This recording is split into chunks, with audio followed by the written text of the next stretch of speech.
are you wearing? A Canadian tuxedo. Canadian. I'm a hockey player.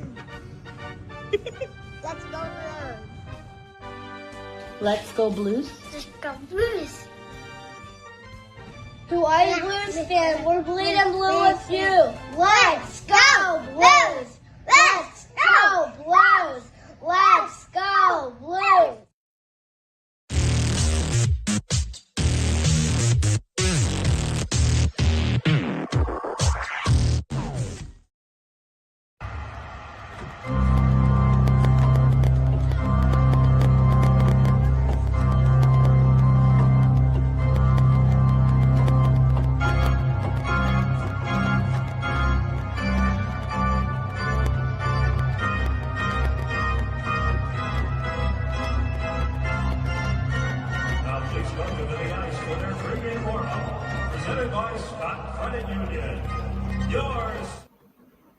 BlueNote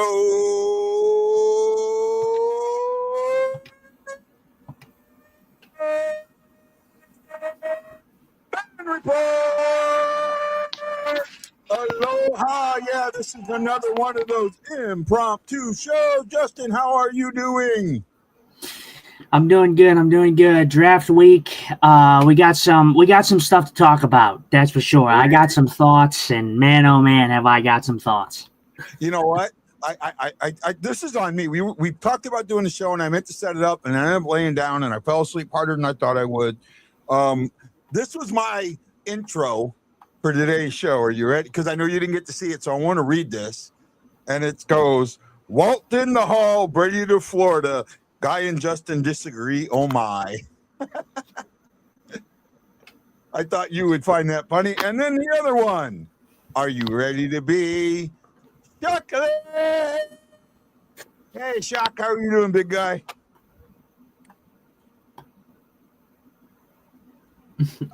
We can't hear you, Shocks.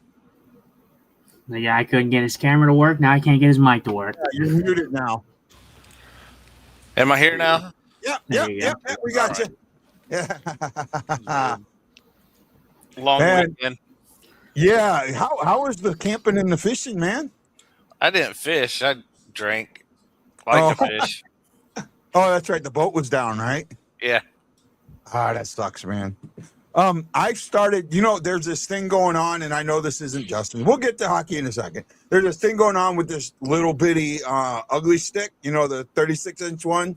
I forget the name of it, like viral, what you can catch with it. So someone started that fishing contest here. So I bought one yesterday and was out near the Marine Corps base and was catching these sturgeon fish with it. Man, that was fun. That was fun. Then they go. I missed a big one. He took that line and snapped it on me. Yeah.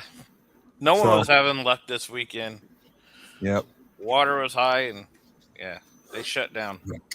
We're having.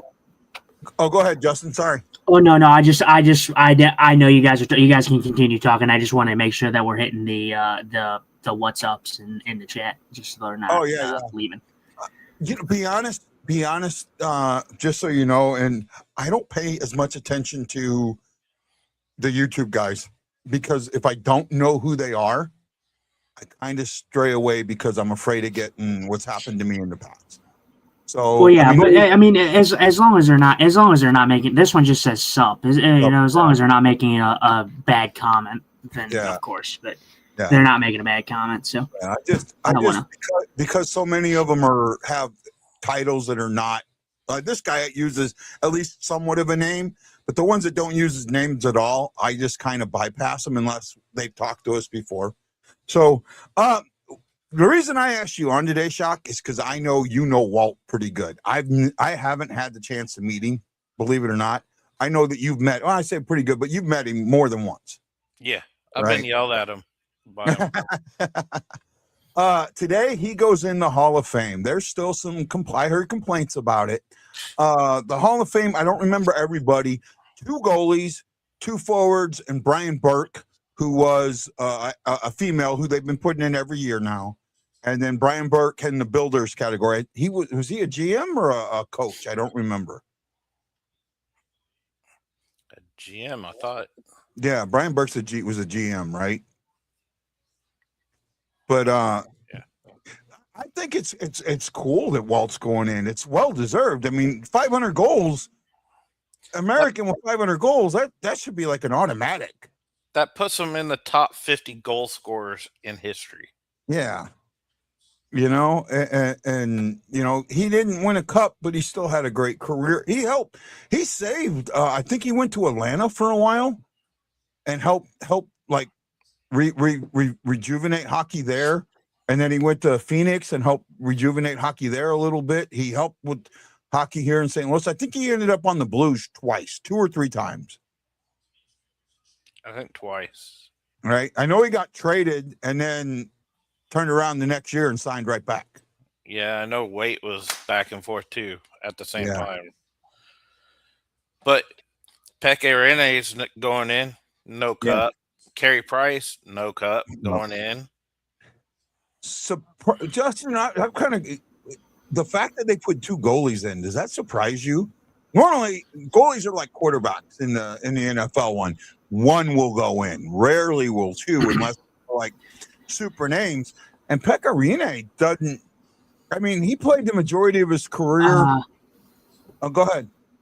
No. I think it is rare to have 2 goalies in there, but I don't look at too much of the team that they were on. Yes, Pekka Rinne didn't have a Stanley Cup ring or anything like that, but I look at him like this. He was a very good goalie, man. I mean, if he had any inkling of a competitive team when he was, playing for the Predators, it would have been a different story. But I think it's well deserved. I don't know if it's of the upper echelon of guys that you would possibly see in that category, but I do get what you're saying about seeing 2 goalies come in. Usually you maybe see the 1, but the 2 is interesting. I'm terrible at spelling names, so I'm not pulling up his hockey reference thing there. It just should be Pekka, P-E-K-K-A, and then I think it's R-I in. Yeah, I got it now. Did he just play for the Preds? Yeah. Right, he just played for the Preds. He just played for the Preds, but again, like I said, I kind of look at. I think that's the thing you got to kind of look at in the league is you see these type of players play, and they can have great individuals careers, and I think that Pekka Rinne is in that he had a great individual career. He didn't play for a great Predators team, but I think if he had a competitive team in front of him, I think he probably had a good crack at a cup. All right. Well, I'm kind of looking at his stats now. 683 games played, 666 started, 369, 213, and 75. His goals, he had a 917 save percentage career and a 243 goals against career. That's really pretty good. Him and Price are about the same. Say again? Him and Price were about the same. Yeah. Both had 917s and both were above 240. Right. Around 240. He all-star he was an all-star 1, 2, 3, 4, 5, 6, 7, like 8 times. All-star game 1, 2, 3, 4, or all NHL, I should say. All-star game. I mean, and then he was in the Vezina. He won it once, was second twice, third once, and 7th, and then he was 4th in the Hart. He was 4th one time. So individually he did have a very, very good career. And Price, same thing. I thought the thing with Price, I thought Price was still being paid by the Canadians. Or I think they. Oh yeah, would it be the Canadians? Well, because I know that they it was the Sharks, wasn't it? Because he got traded. Yeah, he got traded to the Sharks. Back to the Sharks. So I was wondering if actually is he still considered active? That's a support because you're supposed to be retired for 3 years. I think I'm pretty sure he's done. I would be shocked if you see a comeback. But I don't think that that's going to be the case.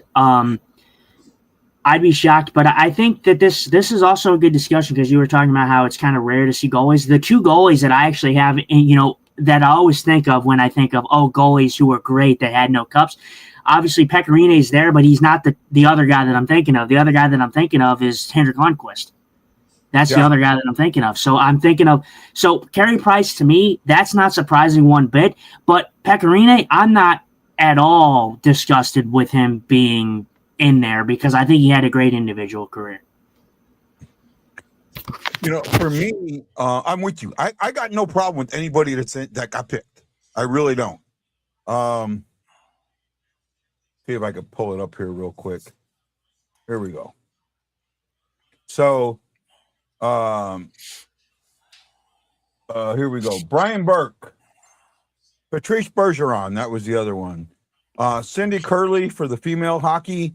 Carey Price, Pecorine, and then Keith, or as we know him, Walt Kachuk. Walt, and I don't have a problem with any of these guys. Now, are there guys that, to me, if they wanted to put here's the one problem I see with the Hockey Hall of Fame is they limited it 5. Right? 6 with the female. Is that right? Yeah. 1, 2, 3. No, that's 5 total. Yeah. Or 6 total. Yeah. So they limited 5, 6 with the female entry. And because of that, they may be hurting themselves.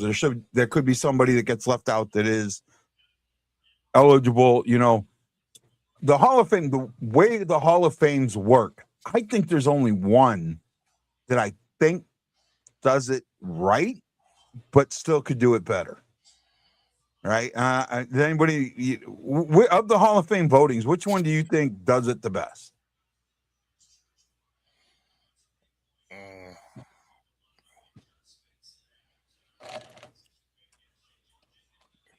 So I'm talking NHL, NBA. Actually, and there's 5 that I'm thinking of: NHL, NBA, NFL, MLB, and NASCAR. Because those are the 5 major Hall of Fames that I know of.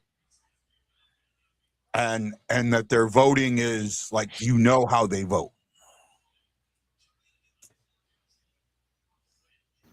All I think is baseball.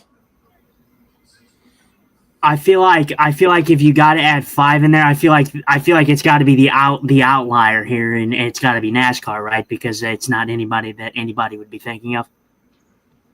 No, actually, it's not NASCAR. I like what NASCAR does, but I think it's baseball. And the reason I think it's baseball is because they have so many that vote, right? So you get the chance of somebody, like the sample size is so big that you're going to get the best go in each year. You're going to get better guys go in each year. The NFL is popular and as big as that sport is. The only one that votes is 32 media guys, basically. And my only issue with and I'm not sure how the NHL votes, to be honest, but my only issue with the MLB is that it's all media. I think they need to get for the current players, the current ones, not the veteran committees, but it needs to have a little more of a say of I think our inducted members that are alive should have a vote.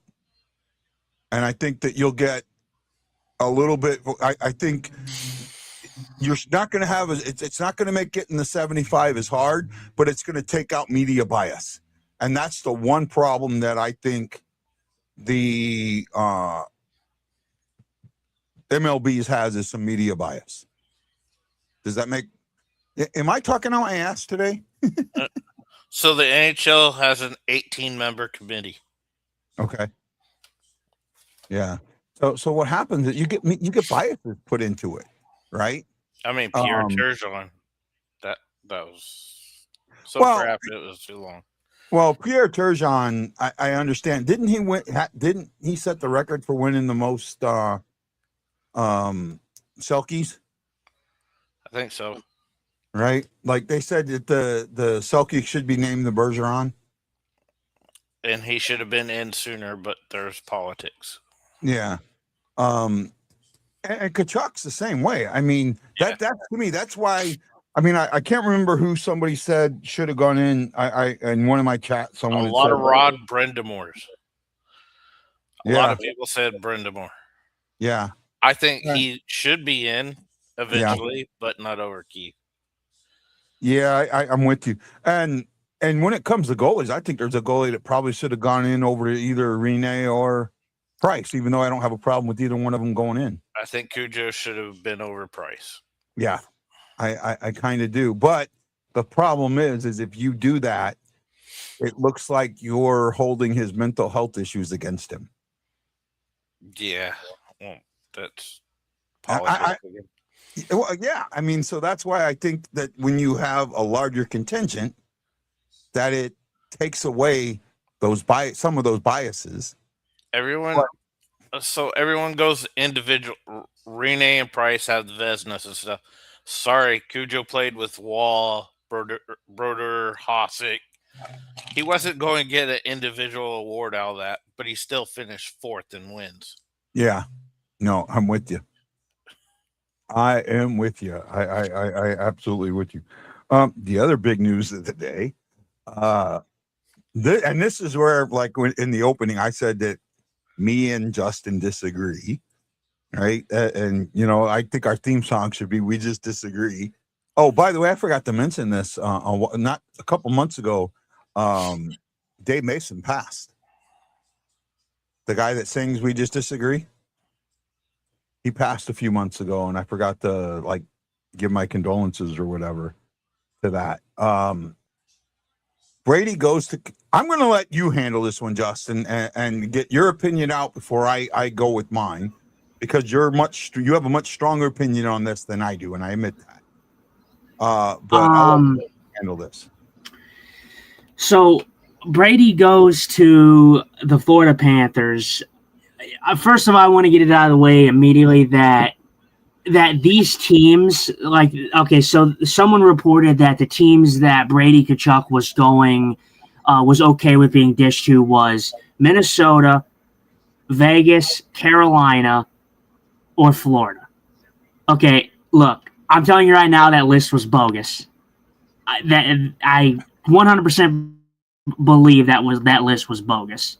Florida was the only team that Brady was going to. He's not going to go to Minnesota, even though they're on the up and up. He's not going to go to Carolina. Come on. He's not going to go to Carolina. He's not going to go to Vegas.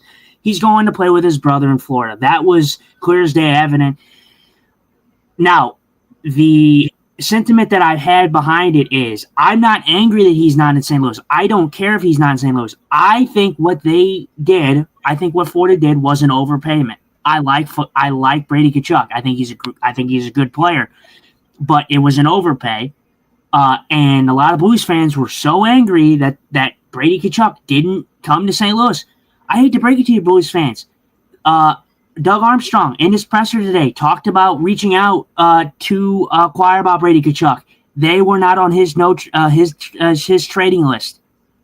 He didn't want to come here, and the Blues are not in a window of winning right now, But again, this is where I told Guy and where I've kept my mindset at is great players elevate good teams and make players around them better.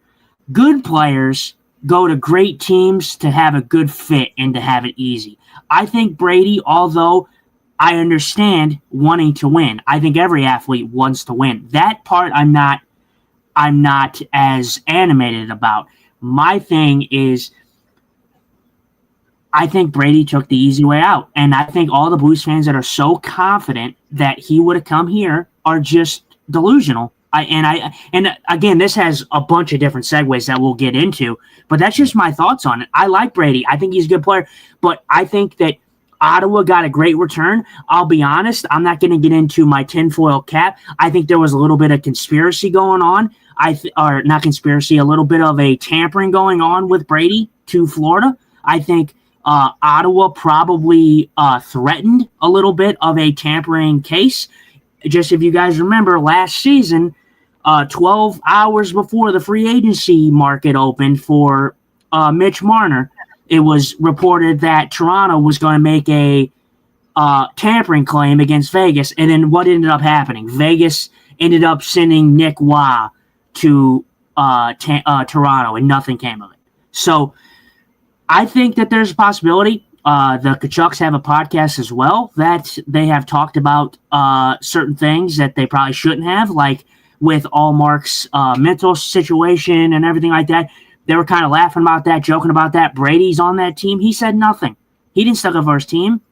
He didn't stick up for his teammate or nothing. So I think that there's elements to this that people are missing.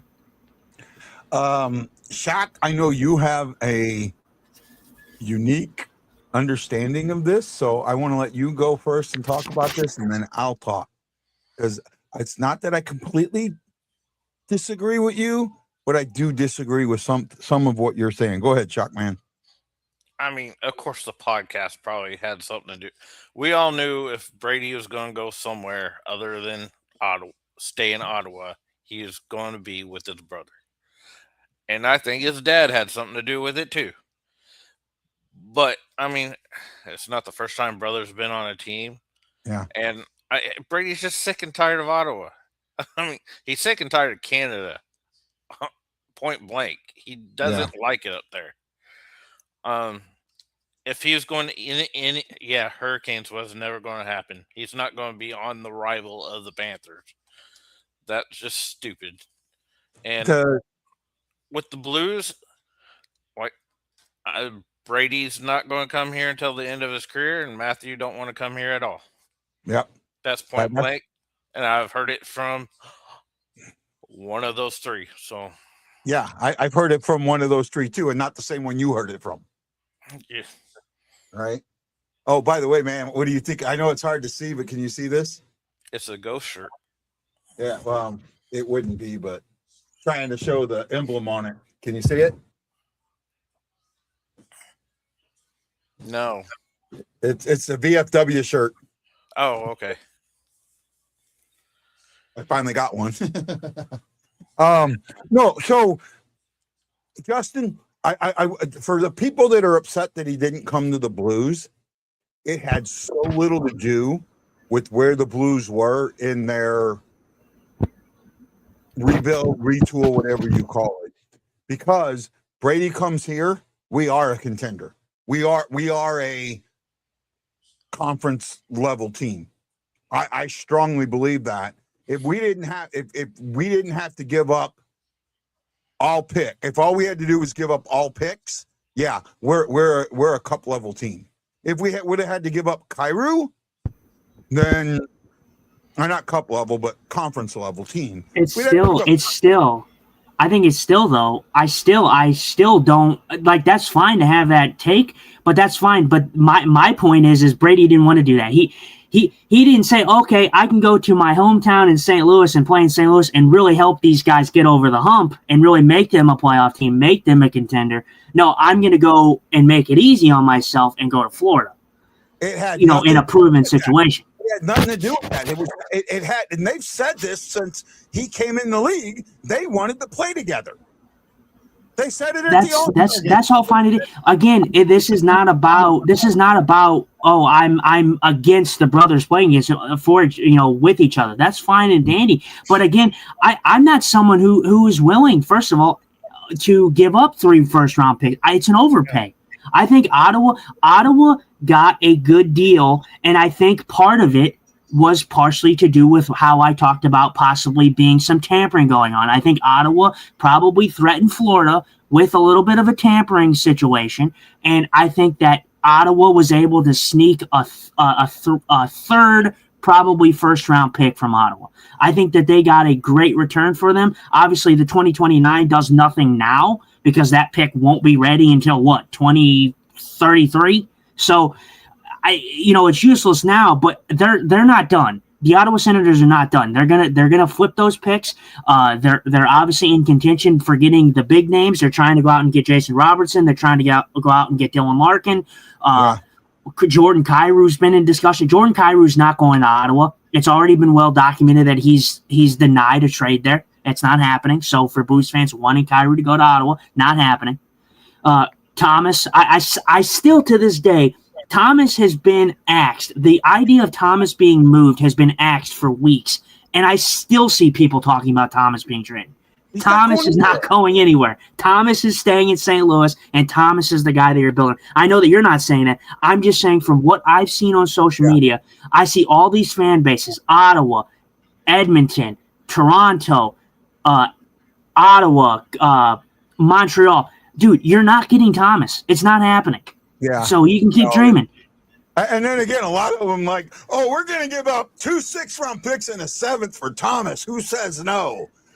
St. Louis, dumbass. Okay, look.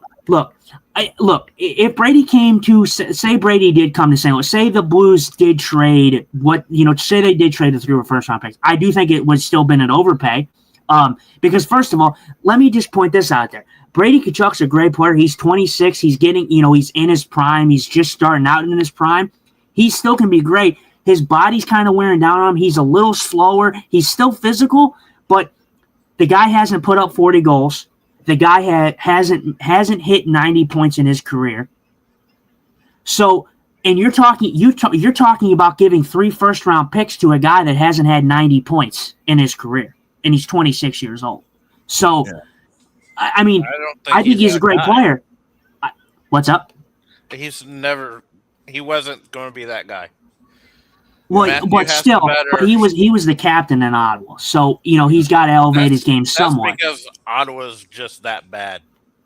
Well, the thing is with Canadian. First of all, the thing that's interesting is I think these Canadian teams are going to have to actually really look at who they're making captains. Obviously, I know you want to give the captaincy to the best possible option, but man, if you've seen over the last recent memory here, these Canadian teams give these American players the captaincy, and it's almost like it's too much to handle. I mean, you look at Austin Matthews; they're practically wanting him out of Toronto. I mean, you look at all Brady now in an American team with Florida. I mean, you see all these Canadian teams with these American captains, and it's like they don't live up to the to the pressure of the Canadian Canada media and the fans themselves.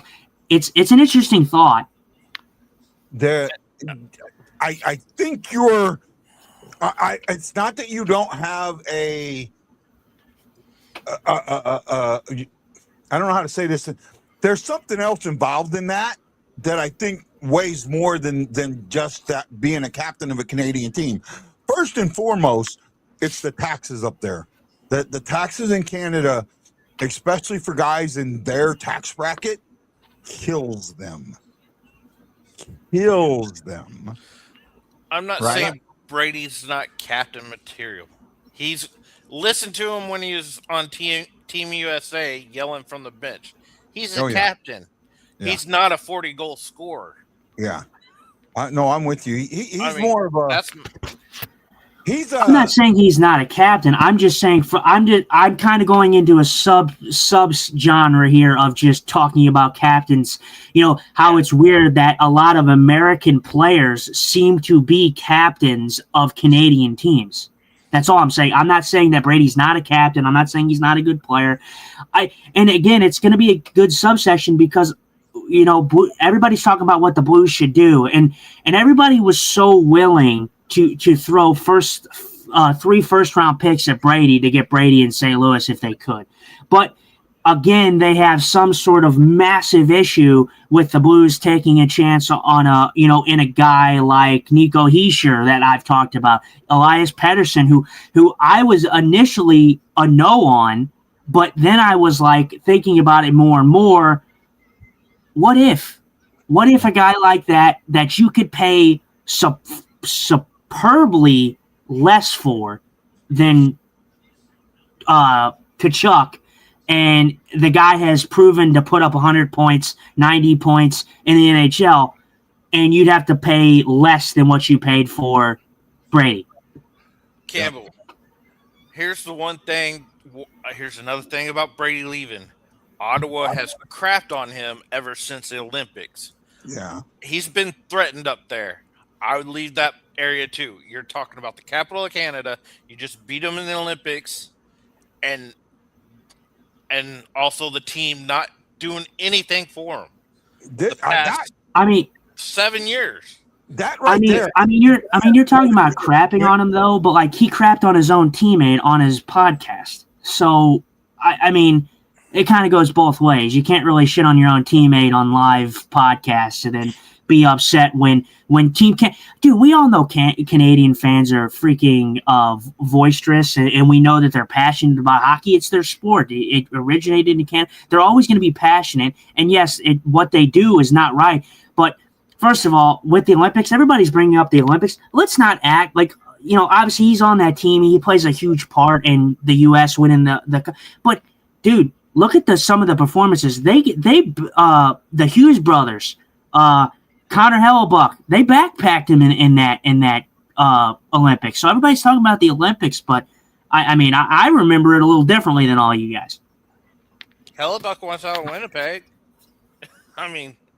I'm saying like everybody's talking about the Olympics. Like everybody's talking about, oh, well, he did this in the Olympics. He did that in the Olympics. I remember it a little differently, folks. I remember the Hughes brothers tearing it up for the U.S. and Hellebuck standing on his ass. He's just in the capital of Canada on the U.S. winning gold medal team.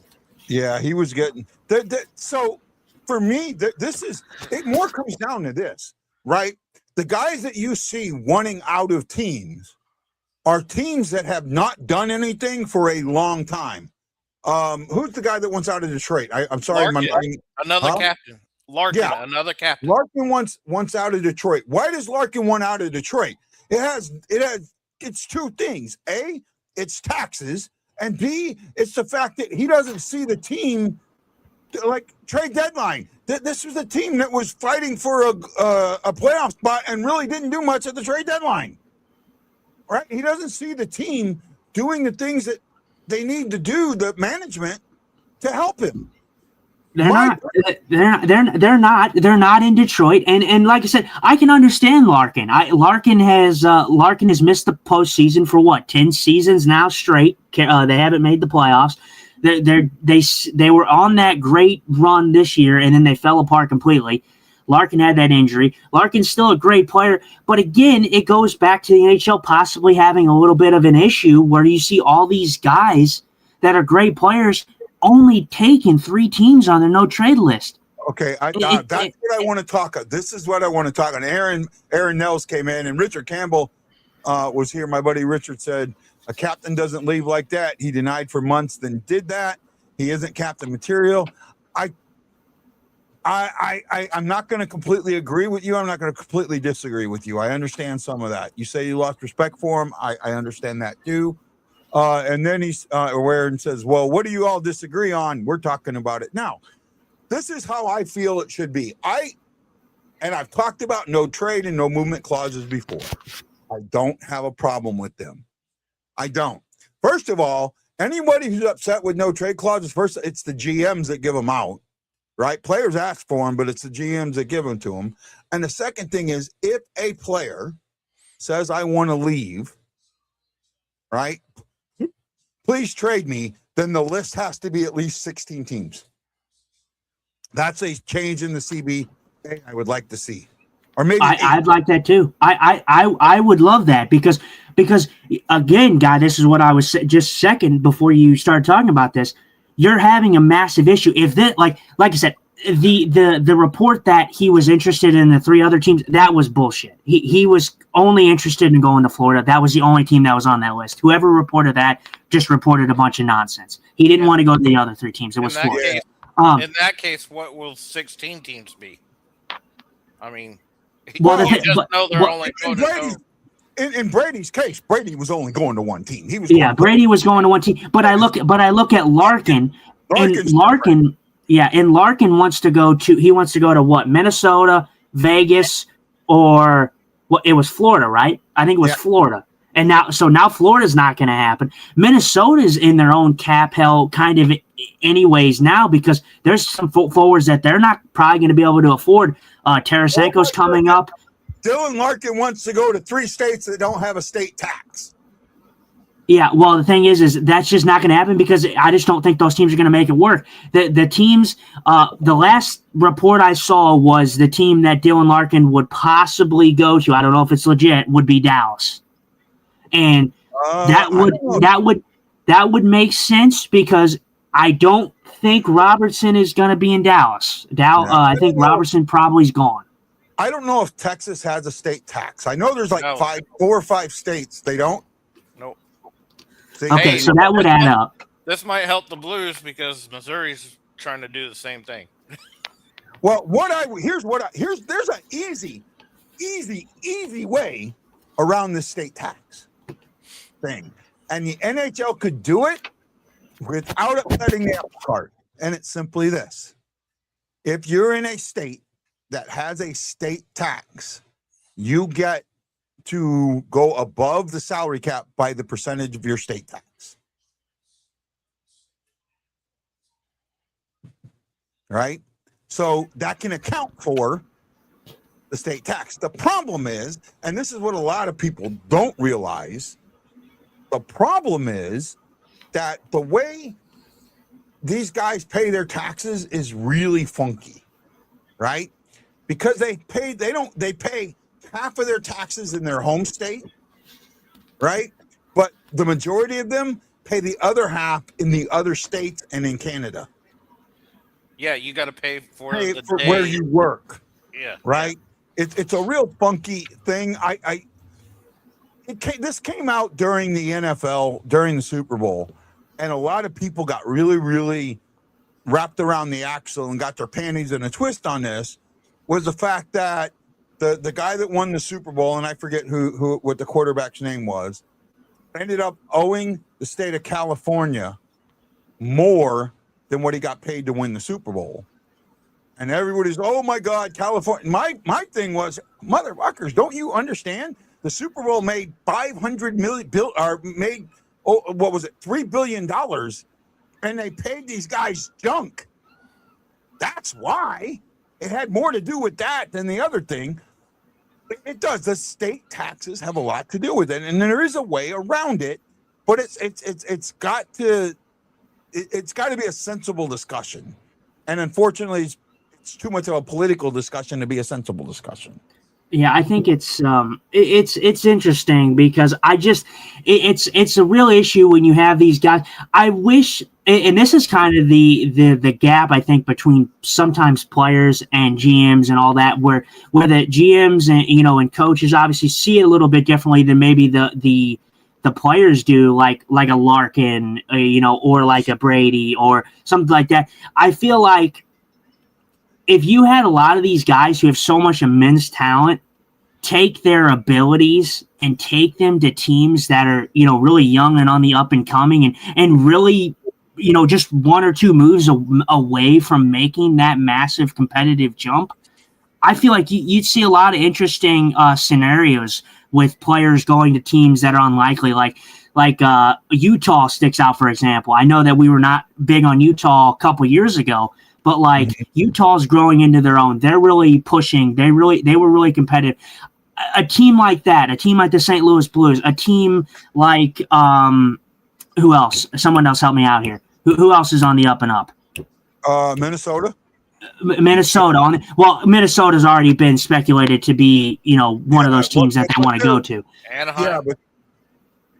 Yeah, I guess I wouldn't put Anaheim in that discussion yet, but you get what I mean, though. I feel like if these guys would say, okay, I'm going to take my talent and really get this team over the hump and really get this team there, I feel like a lot of these superstars, I understand they want to go to already maintained good situations, but I feel like the NHL would be so fun and interesting if you saw those players, take unique pathways.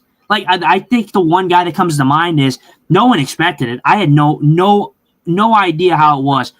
You know what comes to mind when I think of someone who was a great player that signed with with an organization that wasn't expected? Guy, you probably know who I'm talking about. Well, I mean, the only one, I mean, if you want to talk a great player that signed with the team that no one expected him to sign with, or at least get traded to, it's got to be Gretzky to the Blues.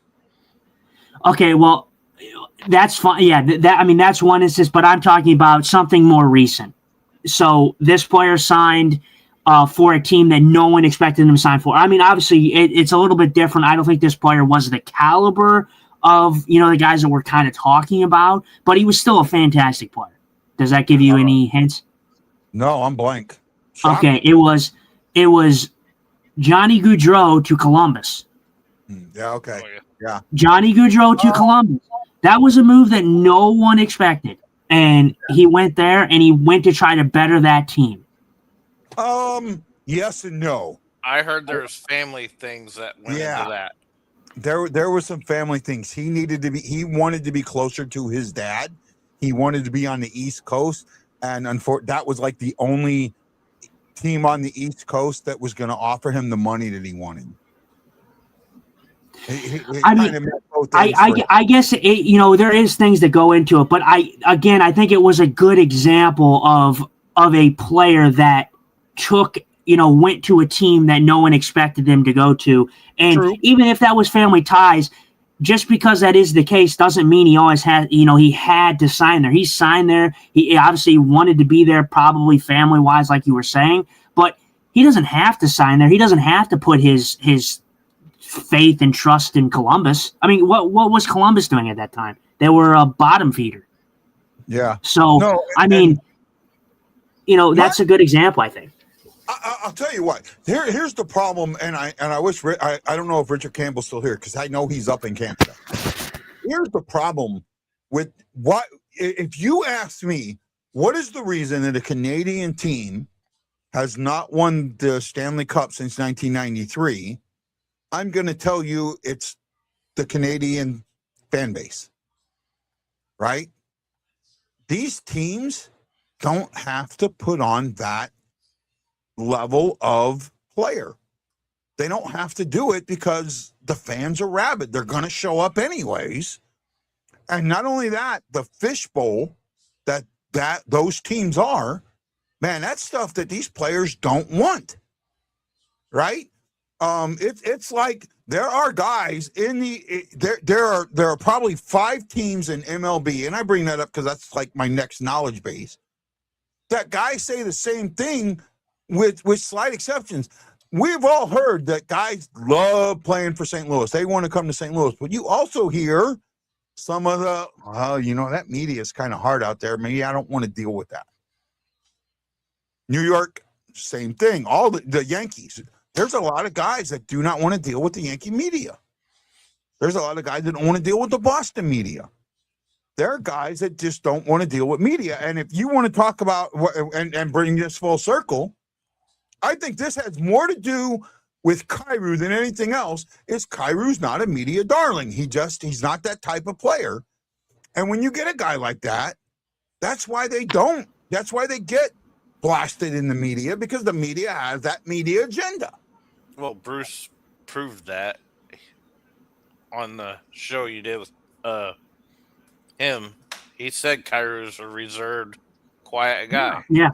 Well, and so I want to bring up, obviously, Guy, you don't listen to much podcast outside of ours and everything like that, but the Last Minute Boost podcast, they were talking about it. Alex Ferrari was talking about the Kyrou situation, about how Kyrou is reserved, so everybody knows that Kyrou's kind of reserved, that he kind of just does his own thing, and this was in ties to possibly bringing a guy like Elias Pettersson. A lot of people, the reason it draws them away, one is the contract, but another is supposedly he's a locker room cancer.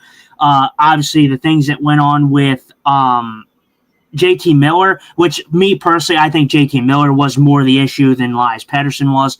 But again, I just think it was two guys that don't gel well. that didn't gel well together in Vancouver, JT and Elias. I just don't think that they gel well. Obviously, if you make a move like that, you don't know if that would cause any issues in the locker room with Elias Pettersson and, maybe a guy like Robert Thomas. I don't think it would, but again, it's always a possibility. But I think the way that I view it in the long haul is I'm going to agree with what Alex talked about. This team, I'm okay with developing young guys. This team needs to move forward.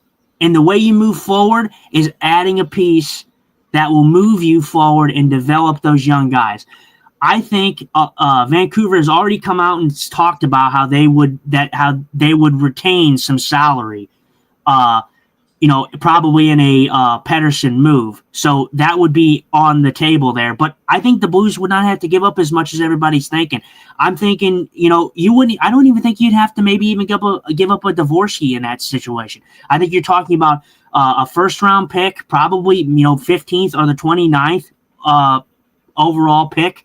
You're talking about a guy like Zach Dean possibly going the other way. You're talking about filler guys like Jonathan Drouin being in that deal for depth for them. Vancouver's going through a rebuild. I think they want to get Pettersson out of Vancouver, and I think that they need to find him a change of scenery, and I think they want to get a decent return, but I don't think they're looking for a top 6 guy immediately. I think they're going for a rebuild. So here's what I am, and again, I am gun shy when it comes to giving up a prospect, especially an NHL ready prospect, because we had one, we gave him up, and I know there's things that go on with it, but I look at what he's become, and I'm thinking, oh my God, could he have done that here? Or what if he did that here? And again, the question is, could he have done it here? And I don't know. But I'm gun shy. I don't want to give up Dvorsky. I don't want to give up Stenberg. I don't want to give up. Well, Stenberg was never in the discussion.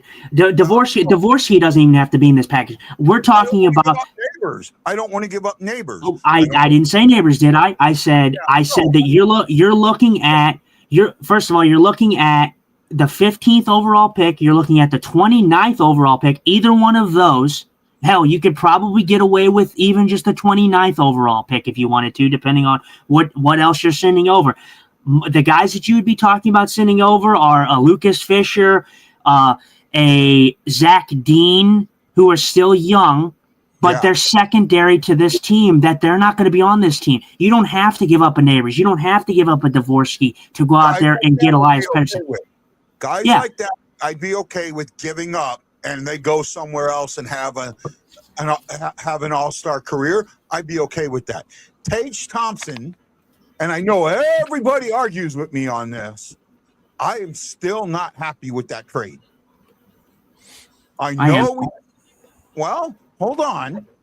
First of all, I thought we gave up way too much for Ryan O'Reilly. However, and I've always said this, I've asterisked it, I think 2 of the players we gave up was the other way, was Doug Armstrong saying, hey, if you want this deal, you got to take these 2 players. And yes, I understand that Tage Thompson was never going to get the playing time here that he got in Buffalo. But while he was here, he was showing flashes of brilliance that he was going to show, that he showed in Buffalo. And we had coaches then that possibly could have. We had Hitchcock at that point, and while Hitchcock wasn't great with young guys, he was with the guys that showed flashes of brilliance. And I do think that he had the chance to make that. Actually, no, we had at that point. No, we had Hitchcock. Oh no, we had Yo. We had Yo that season. Hitchcock was already gone. We had Yo that season. So I don't know. I still feel that Thompson was the wrong piece to give up, but he might have been the only piece to make that trade happen. I get what you're saying. Well, Costin didn't do anything. So, Costin and Tage Thompson. Yeah, Tage Thompson. But again, like I said, I get what you're saying. That has been my point always. First of all, what most people don't understand is not every trade has to deal with somebody losing and somebody winning. 2 teams can win a trade. Both teams won in that trade. You had the cup for St. Louis, and then you had Tage go and he got his playing time well deserved because he played first line. He's playing first line minutes in Buffalo. He would have never got first line minutes in St. Louis. Would have never happened. So he would have never. He could have been something great, a complimentary piece. But the way that he broke out, he was able to do that because he had the ceiling and scale to do so in Buffalo. He wouldn't have had that here. I do agree. I do admit that. But he was, while he was here, starting to show flashes of genius, I guess. I think he was as well. And again, if I look back on it, I think I love what he's done with his career. But again, I'm also going to preface this. I think he's outstanding as a player, and I think he would have been a great piece on this team. But again, it's a what-if statement. It's been so many years now. Where does this team end up if Tage Thompson is still here? Is Tage Thompson the player that he is now? Has he developed? The Blues, you're looking at, the course of trajectory's off. You probably wouldn't have guys like Holloway, Broberg. Things would change if things like that would happen. So it's interesting to think about. But yeah, I do get what you're saying. No, I do understand. Hindsight's 20/20. I get that. I just feel like we gave up too much. If you were going to give up pieces, I wouldn't have given up the draft picks. That's where, and we got lucky that it ended up being the 31st overall draft pick. Robert Morton, I have not seen Bob in a long time, says I traded in my note jersey for a Florida Cat jersey. What I would do. So what I was talking about, Guy, was what I would do is I would obviously have Vancouver retain some salary with ever how much that is. I don't know how much they could willingly do, but they would have to retain salary. I would say you'd give them, if you could get away with giving them the 29th overall first round pick, great. I would package Zach Dean in there. I would package a guy like Jonathan Drouin in there for depth. I would even package, or I would be okay if they packaged a guy like Matthew Kessel in there. He's still young. He's a defenseman. I think the fact of the matter is, I think what most Blues fans are missing here is you're not going to have to give up a haul for these guys. I think they're great players, but I don't think you're going to have to give up hauls like everybody thinks you're going to. I think you only are going to have to give up, maybe a first-round pick and then secondary prospects to get the job done, because a team like Vancouver is rebuilding. They're not retooling. They're not doing any of that. They're not looking to win now. They're looking for the future. We still have also 9 late-round picks, too, that you could absolutely. Yeah, absolutely. There's ways, but I just look at it like this because I've been a Kyrou critic. I've talked about how Kyrou's done this bad, but again, I am not in the camp of trading him for the garbage that I've seen. I'm not trading Jordan Kyrou for Mason McTavish. Not going to happen. Not going to happen. Not going to fly with me. I'm going to get Jordan Kyrou a center, or you could get a left wing or whatever, but I would prefer a center. You need a second-line center. Play him with Kyrou. Kyrou's shown that he can be great defensively. He's worked on that game so beautiful. His defensive numbers show it. I don't have to tell you. You could just go look yourself. His defensive numbers are great for a winger. Put him with a center that knows what they're doing and a solidified center, and the offense will come. Watch. I don't completely disagree with you. I do not completely disagree with you. I'm not here's my thing. I want Montgomery to be Montgomery. I want him to be and I know this is hard to say because I don't think Bannister said this, but I felt he hinted at it a little bit. I know he's friends with Montgomery, but maybe Montgomery is handcuffed a little. I want him to be the guy that reins in the media and just tells the media, look, you're not talking to you're going to talk negative about one of my guys. You don't talk to any of my guys. Right? If it's fair criticism, great. But if you're going to go over the top, no. And I think he needs to do that. And if EP40, if Elias Peterson comes here and he is that type of guy, I want to make sure that the guys that could possibly be affected by it are insulated. You can only do that so much. I think that's the other issue. Because I think for me, because I look at it like, oh, sorry, Shockey, what's up? You can only insulate players so much because look, Vegas just lost a pick Mhm. because they didn't get media. Because they didn't let them eat. Yeah, it was an interesting situation there. I didn't really. I was like, okay, whatever. But for me, like I said, so what you'd be looking at realistically is you wouldn't have to give up Dvorsky. I know a lot of people. I know I've been talking about Dvorsky possibly being on the move to somewhere, and you could get something for him because I don't know his ceiling. I don't know if he's a second line guy. But the way I view it is man, if you first of all, I look at Elias Pettersson's. You can bring him up, guy. I don't know if you have it up. Pettersson has like 500 something games played in the NHL and has like 500 points or something crazy like that. I mean, he's productive. The man's put up 100 points in the NHL.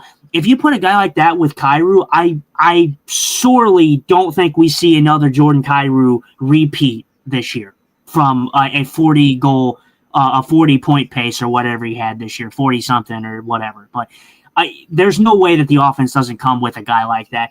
And then you can keep Dvorsky. Dvorsky's your third line center. If Pettersson is shaken up, why would I be upset with Elias Pettersson playing on the third line and having Dvorsky play second line? You're talking about so many different options, and then you have guys like out of Stenberg there. The way I view it too also is with Kyrou is would I rather have Jimmy Snuggerud and Justin Carbonneau, or would I rather have Jimmy Snuggerud, Jordan Kyrou, and Justin Carbonneau on this team? Well, Vancouver has 2 Elias Petersons on their team. One. I don't think they're related either. It's obviously the forward, So the center. So Peterson has, and I just pulled his numbers up. He has 545 games in the NHL, 199 goals, 507 points. Yeah, I'm with you. I do understand that. I just want to make sure that if you're bringing a guy in that's a possible cancer, that you're insulating the guys that could be affected by it, or you're helping change him from being that cancer. I think a Pettersson deal would be like what we did with New York and Tarasenko. I don't think you'd have to give up much for him. I don't think so either. We did give up a defenseman that I was not happy we gave up with. Who's that? Mikkola. Yeah, Nico Mikkola. Right? Nico Mikkola. I mean, he's a great complimentary piece. He's a great complimentary piece, but I don't know. He's not. He was never going to be a top pair guy. Okay, he's not a top pair, but he's a second pair defenseman that could have helped us, or even a bottom pair defenseman that could have helped us. I wasn't happy that he was part of that deal. I was not. And he's got a second cup. Yeah, but again, I also don't like living in the past. Everybody lives in the past with Pietrangelo, with Mikkola, with Tage Thompson. I'm tired of living in the past. The past is the past. Yes, they're great players now, but that's the thing. That's the deal of the business. That's the art of the game. You have to give up stuff to get stuff in return. It may not work out for you sometimes. But Mikkola, yes, he's a great piece. Yes, he's got 2 cups. He did it in Florida. Do you see the freaking team in Florida? I think freaking you could have put Logan Mailloux there and he probably would have won the cup. Yeah. I mean, that team's ridiculous. Right? Peterson would set back the growth of your team by 3 or 4 years. It depends on what you're giving up, I think. If you're just giving up a first round pick, a secondary prospect, and then filler guys like Jonathan Drouin, Matt Kessel, I'm doing that in a heartbeat. Pettersson, he's had 2 disappointing years, but he's 27 years old. He's still in the prime. He fits in to this core fine at 27 to play with Kyrou, who he can match pace with him easily. So I would. So with that, what is it? The 30th. We have the 30th pick, right? Is it 30th? 29th. I think it's 29th. No, it should be 30th. Or is it? Or is it the 30th? I thought it was no, I think it's the 29th. I think it's the 32 and 31 went to Vegas and Carolina. So Colorado would have been the next pick, so it should be 30. I'll look at it here real quick. I thought the last time I checked, I thought it was the 11th, 15th, and 29th. I thought, but I could be wrong. It could be 30. But still, they could do a few things. They could go out there and use that pick to 29. I'm surprised that it's 29. It should be 30, but okay, I'm wrong. I thought it was 30. You know why? It's probably would it be that because they got swept and Canadians didn't? No, it shouldn't. Okay. I didn't know. That's why the Senators got penalized, so they dropped down to 32.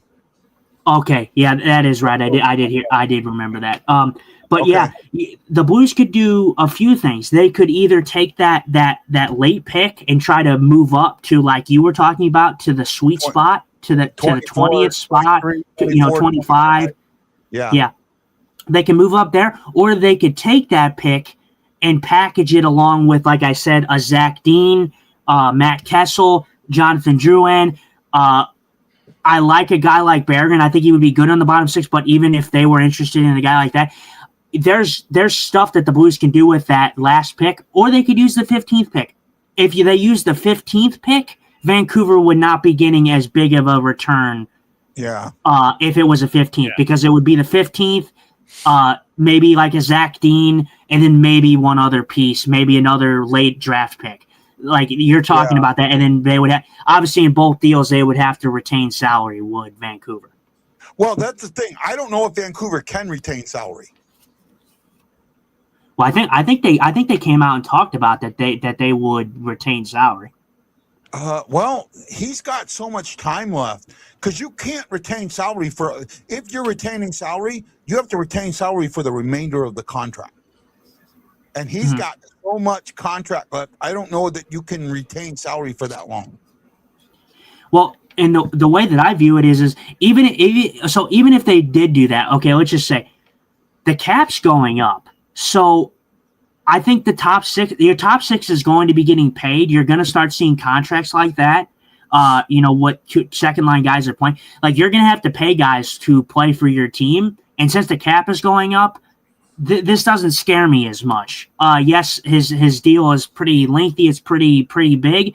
But again, I'm looking at overall big picture, and I think that you can develop guys. I feel like most people get lost in translation when they say, okay, let's just stay pat and develop talent, but let's not make any moves. Let's just stay pat and let the young guys develop. No, make moves that make your team better, and then allow those guys to develop as well. But you need to surround them by veteran guys and solidified guys in the NHL to help that talent grow. You can't just stay pat. We've stayed pat. Stop playing it safe. It's tiresome to play it safe. Okay. Take a chance. Take a risk.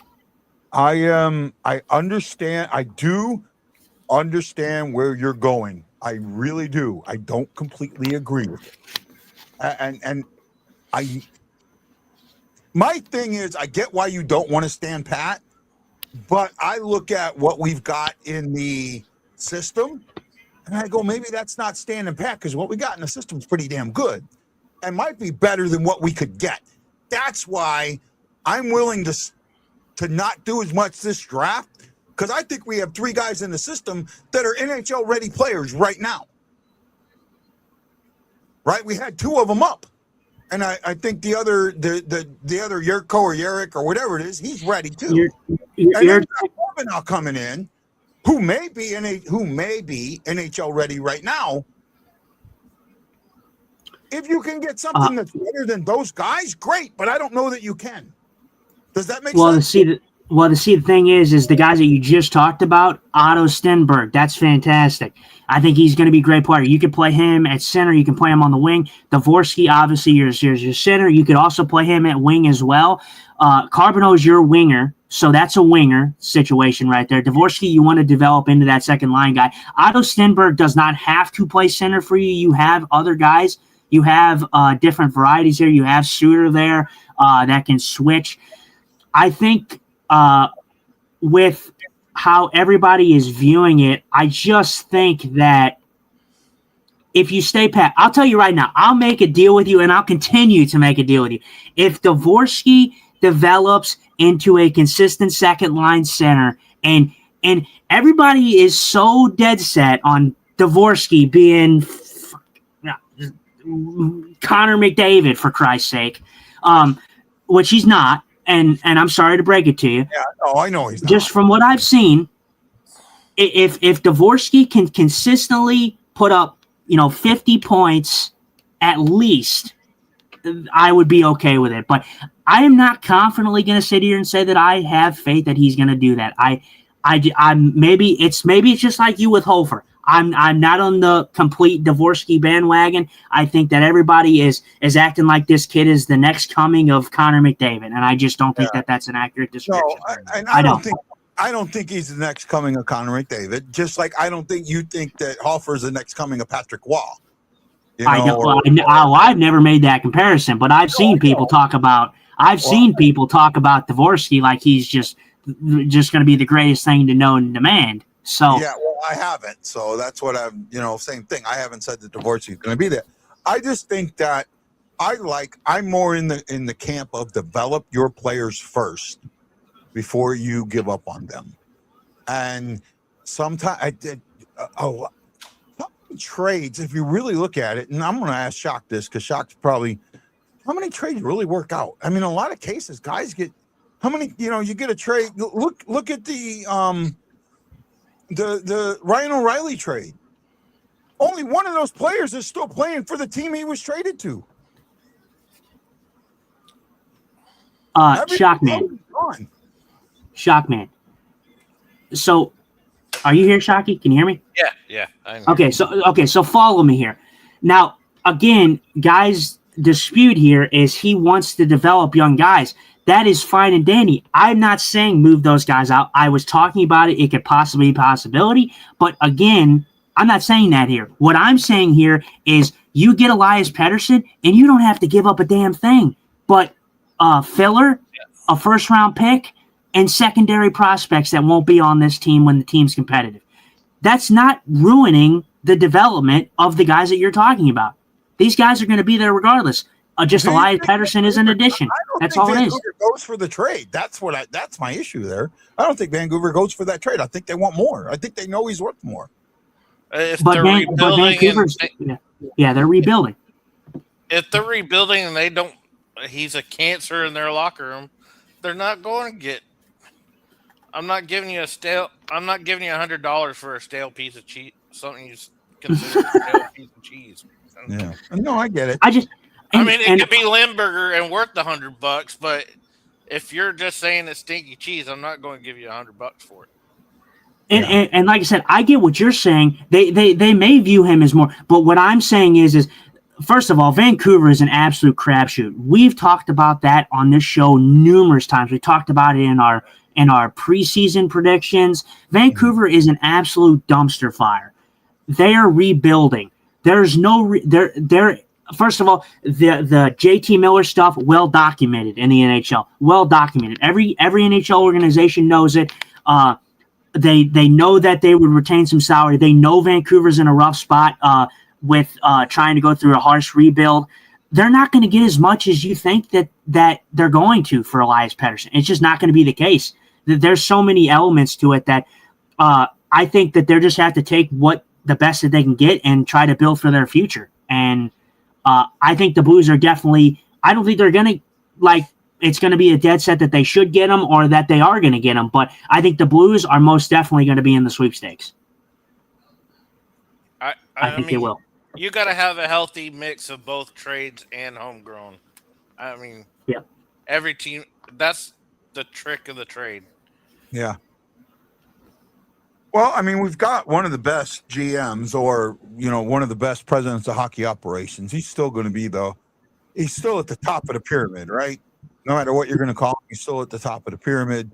He's still going to have a say-so in everything that goes on in it. And he is more or less probably, I don't know, is there a better hockey executive out there than him? I don't know. I mean, obviously, from us, it sounds a little biased because we don't get to see the the ins and out of every team. Yeah. But there's some good ones out there. But I think Doug definitely is up there in one of the higher echelons for sure. He's been regarded that Dallas and other places, just not here. Mm-hmm. So Guy, so realistically, let me just put it in a word for you here, or not a word, but a lineup here. So this is what you would be looking at if you were to acquire an Elias Pettersson for said deal. Maybe not carbon copy, but Okay. you'd be looking at Robert Thomas centering Snuggerud and Holloway. You'd be looking at Bush probably right now, but eventually you would slide Carbonneau in that situation alongside Elias Pettersson, Jordan Kyrou. That would be your top six.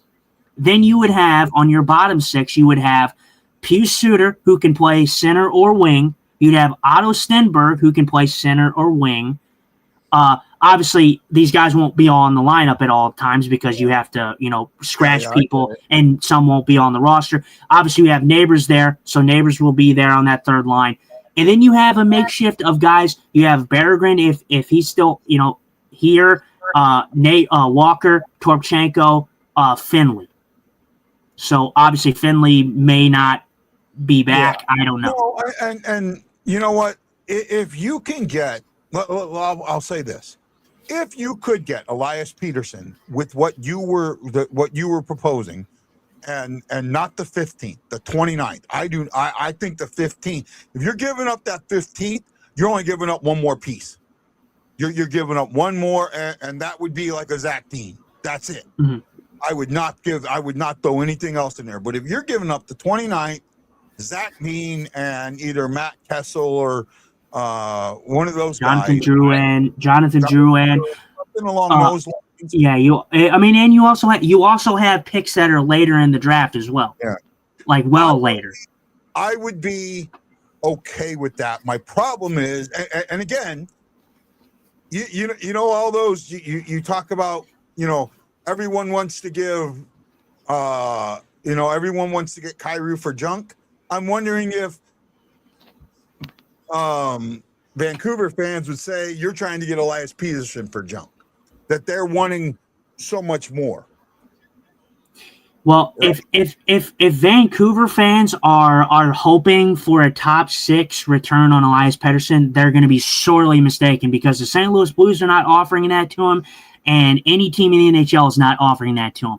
The Vancouver Canucks, if you are not in the situation to where you realize wholeheartedly that that the Vancouver Canucks are going through a rebuild, then that's your own fault because the Vancouver Canucks are going through a rebuild, whether they like it or not. Yeah. Oh, I mean, they are going through some type of reorganization. I will admit that.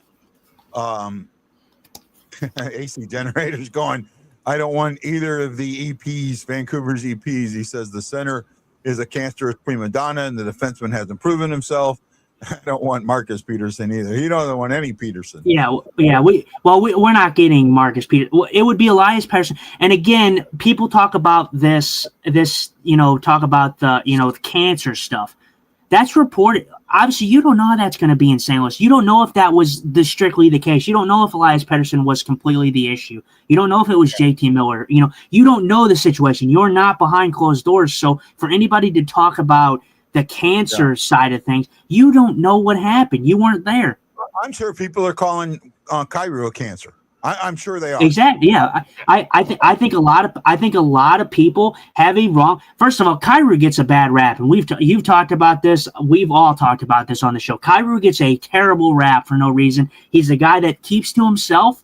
But again, that's why. This is one reason I push for this so hard for the Blues is because I want them to advance, and I want Kyrou to stick it to every freaking doubter he has, and I don't think he does that with us just waiting on pins and needles. I don't think that happens.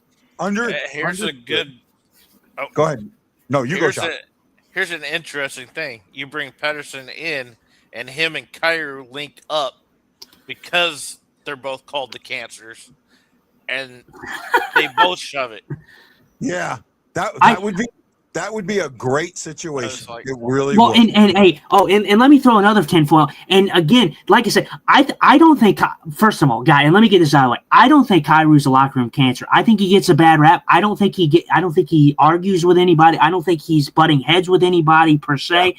I think, first of all, I think Elias Pettersson is 27 years old. He's had enough time in this league to mature and develop. Kyrie's matured and developed. Obviously, I don't think he was a massive issue or a massive problem. I'm not saying that. But I think two guys coming together, first of all, Kyrie, who has put 70 points on the board three seasons for St. Louis. Yeah. Pettersson has had a 100-point season in Vancouver, a 90-point season. He's had production. Put those two together, oh my God. Dude, if Kyrie, I'll tell you right now, say hypothetically, if the Blues get Elias Pettersson, then they play him with Jordan Kyrou, and that comes to fruition.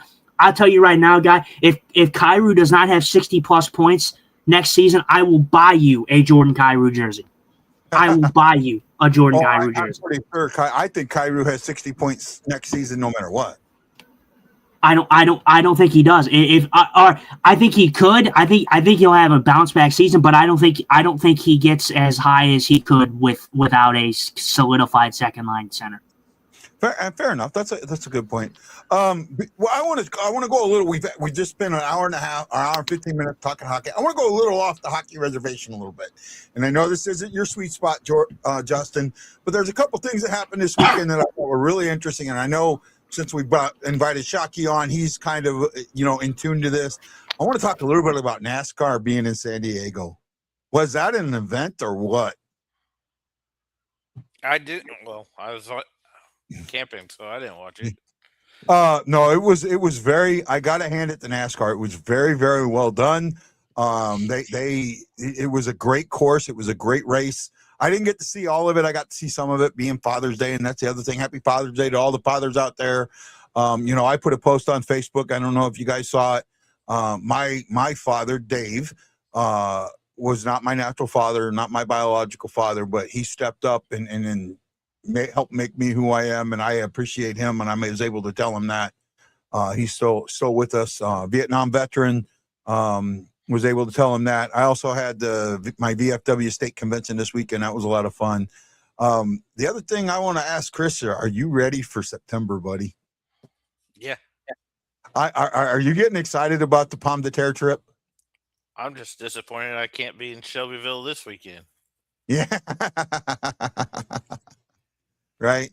I think because I know you follow Luke, and he's been showing some good fish out of Pomme de Terre. Have you seen that? Yeah. I also saw he got last place, too. That was at Stockton, though. That was his home lake. Yeah. Wasn't that at Stockton? Yeah, either there or Truman. Truman, yeah.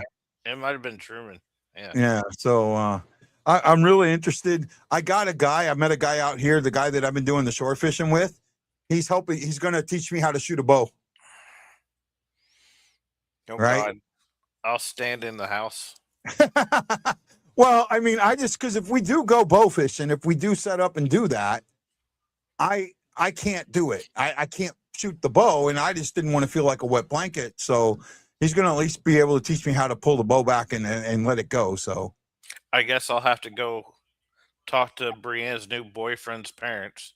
They have 4 of TFO's bows. Oh, really? Bow fishing setups. Okay. Oh, that's cool. So I don't know if we're going to get to do it. You're in that group with Tom, so we can always talk to him a little more. He wants to help us go crappie fishing that Monday. Our boat and his boat, he says the more boats, the merrier, and the better chance we got of getting you guys dinner. All right. Right. So we'll figure something out because he's going to be gone for a couple of days. He's going to a concert in Chicago. So I think we get him for like one day, maybe the Friday, but I don't know yet. Hey man, I had a good time. Thanks for joining us tonight, Shocks. Yep. All right. I had a good time. Justin, you got any last minute things you want to throw out there, buddy? I wanted to look at that. He said, does it count if Kyrie gets traded, I think. I didn't see that. No, I don't. first of all, I think a lot of people are really high strung on Kyrou getting traded. I don't think the Blues do it, man. And I don't think Kyrou acts it. I don't think he accepts a trade anywhere, man. Like, I think they were talking about him being okay with possibly moving to the Islanders, but what would the Islanders have that I would realistically that's the funny thing. People want to offload. That's what I'm saying, and that's what I've been talking about with you, Guy. Is everybody's wanting to trade Kyrou for scraps, and I don't understand it, man. The guy's put up 70 points. Yeah, well, that's the thing I bring up with Peterson. It's the same thing with Peterson. Everybody wants to give scraps to Vancouver. Now, I do understand that Vancouver's situation and St. Louis' situation is slightly different, whereas we're not rebuilding. We're almost there, but it's still the same thing. I am concerned that you're going to have to give up a lot more than what you think you can get to get him, and that's what I'm not willing to give up. That's the difference. I think the Patterson situation is more comp to the Tarasenko. They're just not working here. He wants to move on. I think it's first of all, I think both parties know that they need to change scenery. Like I said, we've talked about the change of scenery thing with Kyrou here, but again, I've went back and forth on it, and I just think that is more plausible to have Jordan Kyrou here, and you could still develop guys like Dvorsky, still develop guys like that. I think that there is something that Vancouver will take that they would be okay with taking. It's just, will a team offer them? Will a team overpay for them? Will a team overpay Vancouver to get Pettersson? And I just don't know if that's going to be the case. For me, like I said, Guy, I've talked about it before. If I was a booker in a scenario, who would I want on the Blues? I wanted Nico Hischier. Nico Hischier was my guy. I talked about it. I've talked about it for weeks now.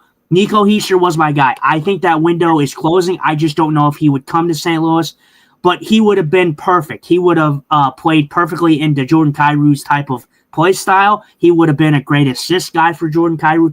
Kyrou could have focused more on the offensive side of things, while Nico was more of a distributor of the puck. But I still think that Pettersson could do that for Kyrou and be a playmaking center for him as well. Yeah, I saw a thing, and I'm not going to call the guy out. He's not media, but he does have a pretty good Twitter following with him and somebody else. I know he had a podcast for a while, but that podcast went away. In fact, that's the Locked On Blues, the new one. They took it over from him. He keeps saying, "Well, I hate to break it to you, but St. Louis isn't one of those destinations." Well, the problem is, the destinations has a lot more to do with other things than what people think. And I think that the teams that everyone wants to go to right now are the tax-free cities, the tax-free states. That's where they want to go, because they don't want to go from where they're at and to get traded and then take a pay cut. Right? And that's what happens in a lot of instances. Some of these guys get traded to some of these teams and take a pay cut. Right? Well, go ahead. No, I hear what you're saying. Well, and that's kind of the interesting thing in this one, and that could be the case with Pettersson, but that's the good thing about Pettersson being in Vancouver. Yeah. So he's not going to any situation that's not any different. He would not be taking a pay cut going from Vancouver to St. Louis. He would not. Right? Did you see this AC Generator quote, Shockey? What's the over-under of Guy harpooning one of the boats with the bow? Does it include going through his foot first? Yeah.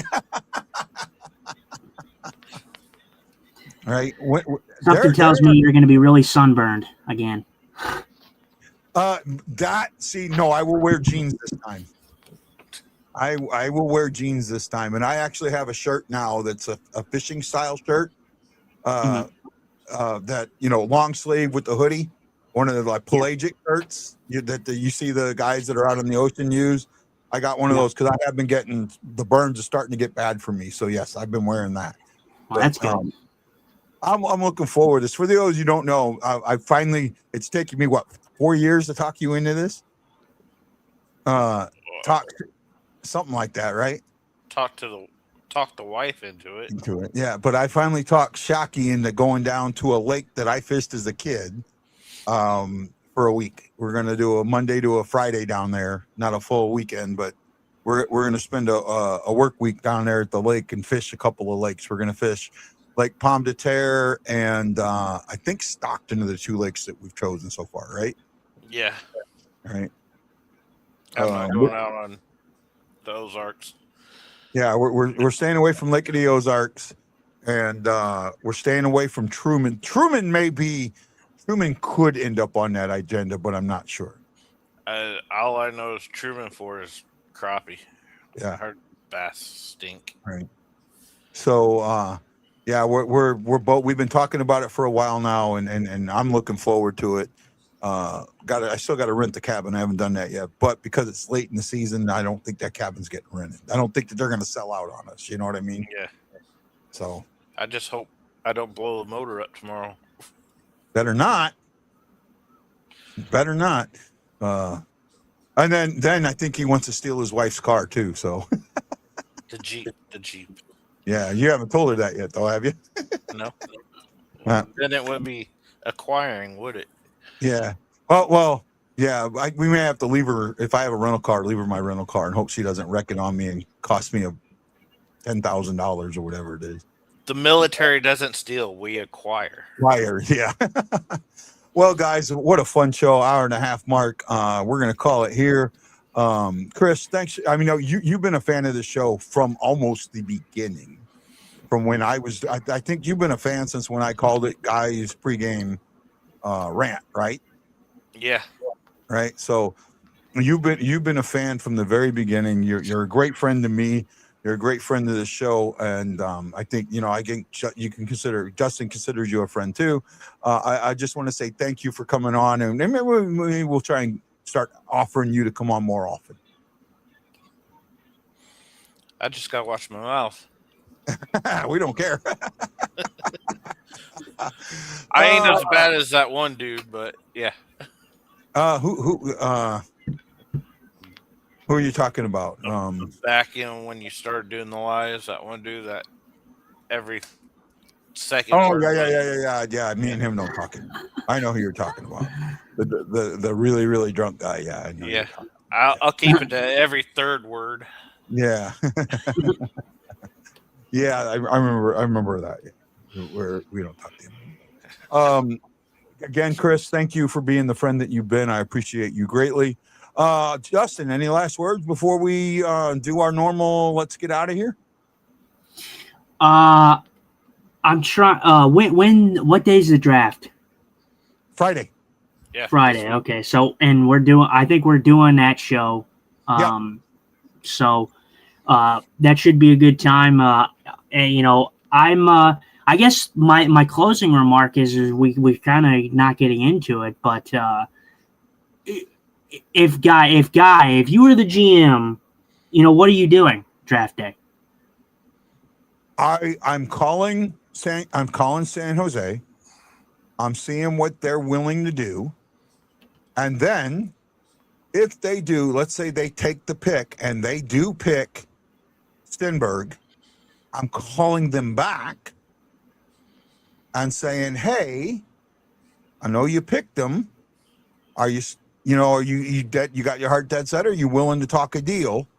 And because you're going to have I think it's 10 minutes per pick. So you've got, almost an hour before your pick, a little more than that to really sit down and work something out. But if not, I'm going best available at, I think I'm going best available at 11 and 15. And I'm trying to trade 29 to get to that 20 to 26 spot. All right. Shockman, what are you doing? Like Guy said, San Jose is my first call. If they don't, best available at 11. And for the 15th and 29th, be prepared to pick, but start looking for a second line center. See if you can't work something out with those.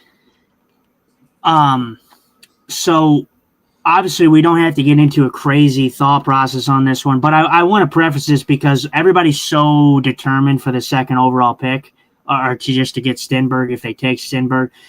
I want most of you to realize that San Jose is going to pick at number 2, and for one, you're not going to get the second overall because San Jose is not going to give you second overall pick to take the 11th pick. They're not going to go down that far.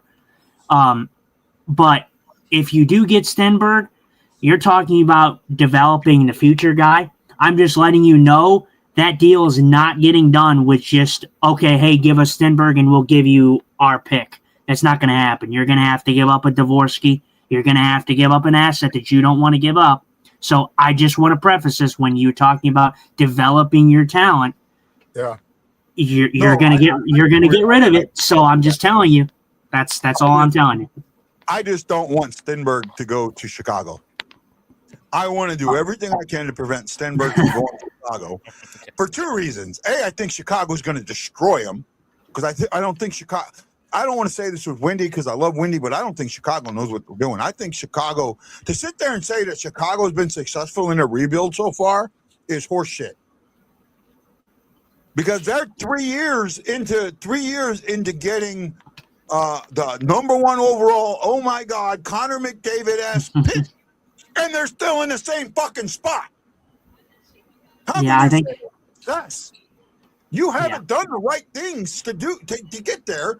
And I look at Stenberg, he may not be that guy, but Stenberg is a Taylor Hall. Stenberg is possibly, and I say this, not saying that he will be a bust, but he could be a Nel Yucca. He could be another guy in that range that you bring in to help somebody out. That doesn't work. And I don't want Stenberg's career ruined because he ends up going there to a team that I don't think has it figured out yet. And again, remember, I've said this. How many times have I said this, Chris? You can, before I met Justin, you can count that I've said this. I want Chicago to be good because a good Chicago and a good St. Louis makes the rivalry better. How many times have I said that? Yeah, we all, right? Like any rivalry. So give me the rivalry. But I just don't think that Chicago's done a very good job in this rebuild. I know Wendy does, and Grady's a homer, but they haven't advanced. They've gone backwards. You know, he sits there and said, oh, well, we were, and then we had these injuries. St. Louis had the same injuries, and they damn near made the playoffs. Well, and you see, and this is a point that I also want to bring up is Chicago, like you just said, as I'm going to use your words against you, no offense, you said they haven't advanced. The reason they haven't advanced is because they haven't brought in pieces to surround a guy like Connor Bedard. They haven't brought in the right guys. That's kind of where I'm at with the Blues. Is I'm not saying the Blues are a bust. I'm not saying what they're doing is a bust. I love the direction that they're going. But that's why I'm so dead set on them getting a second-line center, because it advances the team. It doesn't just keep it stagnant. It takes the team and it advances it a little bit while you can still develop young guys. What I would do is I think the Blues are picking. I think the Blues are picking at number 11. I don't think that they're moving that. I think that they'll pick at number 11. The 15th and the 29th are toss-ups. Now, I think that they'll use either one of those 2 picks to, like I said, get a second-line center. But again, like I was talking about, everybody wants Stenberg, and although that would be fantastic in a dream world, I'm kind of with Lance. Lance talked about this a lot too.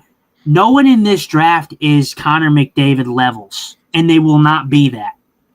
And they will be great players probably. There's some great players in this draft, but no one is a crazy, oh my God, I have to have you player in this draft. And I know that devalues it a little bit, but I'm not willing to give up a haul. Like everybody's saying, oh, I don't want to give up a guy like Dvorsky, for a solidified second line center, but you guys are okay with giving up a Dvorsky and a deal for Ivar Stenberg because he's Otto's brother and it could possibly work out. I'm not taking a possibility. I want a solidified guy that can get the job done.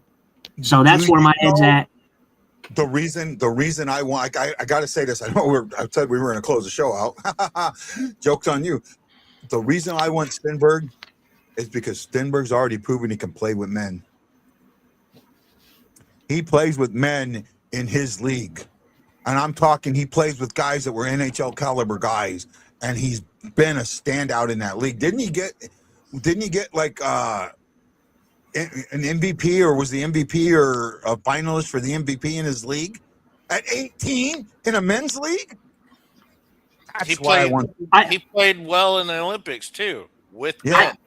I think he's fantastic. I think it would be great, but I'm telling you right now, the San Jose, first of all, they're going to make their pick. They're not going to move down. They're not going to. St. Louis is not going to call them up and be like, "Oh yeah, hey, we'll go up to the 11th overall pick and you can have the second." It's not going to happen. They're going to make their pick. If they do pick Stenberg, there is a strong possibility that they could take a defenseman, because they do need defensemen over there in San Jose. But if they take Stenberg, I'm telling you right now, you are not acquiring Stenberg without giving up something you don't want to give up. So, again, if you want Stenberg, that's fine. But if you want to play hardball, then you got to play hardball. You can't, pardon my language, you can't puss out when they say, okay, I want a Jake Neighbors. Okay, I want a Dvorsky. You can't puss out. If you want Stenberg, then you want Stenberg. I think San Jose wants picks. They got their superstar. Yeah. They need guys to play with. I would give up. Here's what I would give up: 11, 15, and either one of the Yurkos. Right? To me, that's when I look at what that pick's worth, what that number 2 overall pick, based on the charts I've seen, that's what I think I would give up and be at least equal or slightly above what that pick's worth. And I think that gives them the 2 top-end picks they want, and it gives them an NHL-ready player to go on right now, a guy that they can bring in and start playing right now that may not be playing right now in St. Louis. Well, first off, I will say Adam Yurchak is not moving. They're not moving Adam Yurchak, and Adam Yurchak is not moving because he's the best defensive prospect the Blues have. You don't trade your best defensive prospect. That's the only defenseman that the Blues really have in their pipeline when it comes to prospects. They're not gonna move Adam Yurchak. I think it's Yurko or whatever.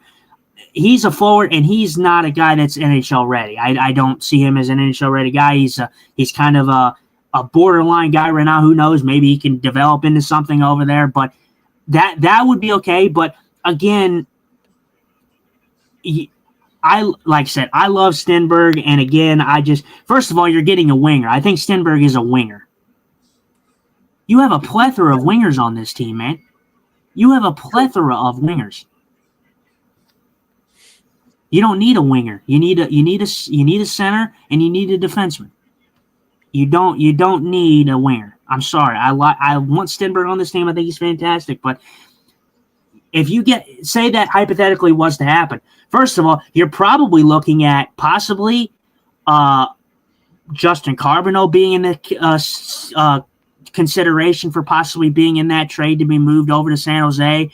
And if not, if you were able to pull that off, you would have Jordan Kyrou, Jimmy Snuggerud, Ivar Stenberg, and Suter. You have Walker. Obviously, you have Jake Neighbors. You have a plethora of wingers. This team does not need wingers. I'm sorry, they don't. Fair enough. But I would love them. But I'm just saying, I'm okay. Like I said, if the Blues want to play hardball, I've said it on the show. You can hold me at my word, guy. The Blues need to stop being safe. That would not be a safe move. That would be a risky move. But I'm just telling you that you're not going to achieve that without giving up something that you don't want to lose. That's all I'm saying. Fair point, man. It's a fair point. Let's go ahead and end this, buddy. In this great show, man. Great show for everybody. We're getting along. We're having fun, and we're doing the things we love to do. We'll see you on Friday. Justin, how do we end this show? I think we got to ask, where are the girls? What are you wearing? A Canadian tuxedo. And I'm a hockey player. Let's go Blues. Let's go Blues. Let's go Blues. Now, before I do this next part of the show, Shock, do you know why I do it? It's for you. No. Are you ready for the question?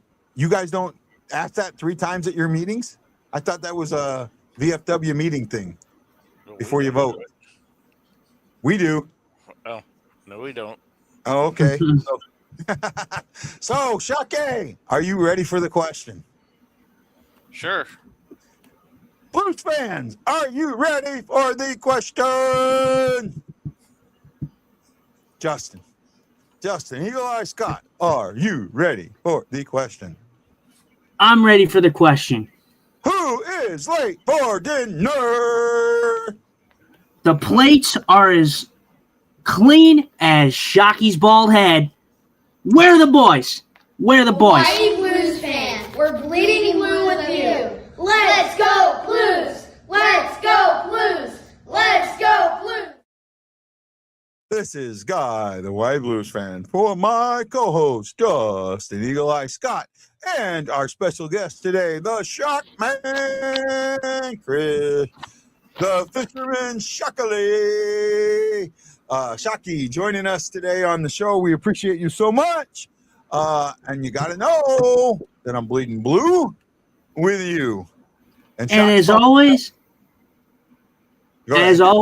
let's go Blues. Shock's probably tired of hearing that after 8 years, but who cares? We'll see you next time on the BlueNote Fan Report. Aloha!